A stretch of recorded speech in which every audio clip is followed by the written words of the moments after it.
More than 15 years का experience आपके yes. पास है, राइट? तो उसमें मेजर लर्निंग्स इस फील्ड से अगर आपको मिली है तो वो क्या है? मेजर लर्निंग्स ये है कि इंश्योरेंस इंडस्ट्री के बारे में इंडिया में अवेयरनेस इतना नहीं है। लोगों को पता नहीं है कि ये ऐसी शील्ड है जो उनको फाइनेंशियली प्रोटेक्ट करता है, उनके जीते जी और उनके बाद भी उनके फैमिलीज़ को सपोर्ट करता है।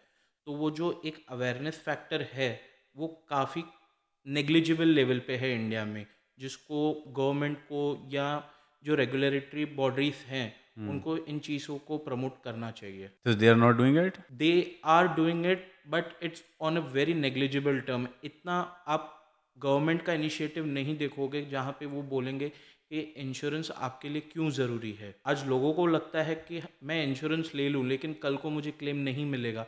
तो लोगों को ये नहीं पता है कि यहाँ पे ये इंडिया में जो इंडस्ट्री है ये गवर्नमेंट रेगुलेटेड है। यहाँ पे आईआरडीए है जो आपको इस चीज़ों से प्रोटेक्ट करता है।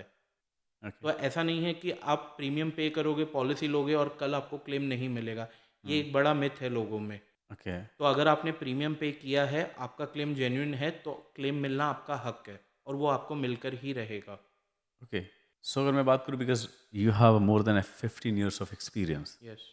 तो मेजर सफरिंग क्या होते हैं उस तरह के क्लाइंट को जो खास करके लाइफ इंश्योरेंस पॉलिसी लेते हैं, और जो भी सफरिंग होता है उसके लिए हर्जाना देते हैं? मिलता है, 100% मिलता है। अनटिल एंड अनलेस फ्रॉड नहीं हुआ हो, क्लेम हर किसी को मिलता है। ओके। काफ़ी इंस्टेंसेस ऐसे होते हैं कि जहाँ लोगों को नहीं पता होता है, कहीं डॉक्यूमेंटेशन रिक्वायर्ड होते हैं जो वो लोग प्रोवाइड नहीं करते हैं, जहाँ कहीं पे मिसकम्युनिकेशन होता है।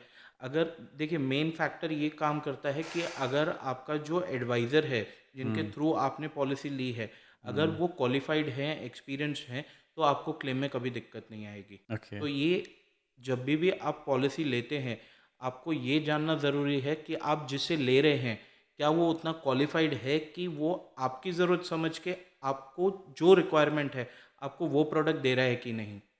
ओके। अगर कोई एडवाइज़र आपके सामने आ गया जो अपने मतलब के लिए काम कर रहा है, जिसे एक ही चीज़ पता है मुझे यही चीज़ बेचनी है, इसमें मेरा फ़ायदा है, कस्टमर का फ़ायदा हो ना हो वो बात की बात है, वहाँ आपको प्रॉब्लम आएगी। लेकिन ओके। अगर एडवाइज़र आके आपसे कम 5 से 10 सवाल ऐसे नहीं पूछता है, जहाँ आपको क्लैरिटी मिलती है कि ओके। मुझे ये चीज़ हाँ, मेरे काम की है, तो ही वो चीज़ आपको बेनिफिशियल होगी। अगर आपके एडवाइज़र को नहीं पता है कि आपको क्या चाहिए, वो जो बेचना चाहेगा वो बेच के चला जाएगा। एब्सोल्युटली, और उसमें लॉस लॉस क्लाइंट का ही। आपका ही है। ओके।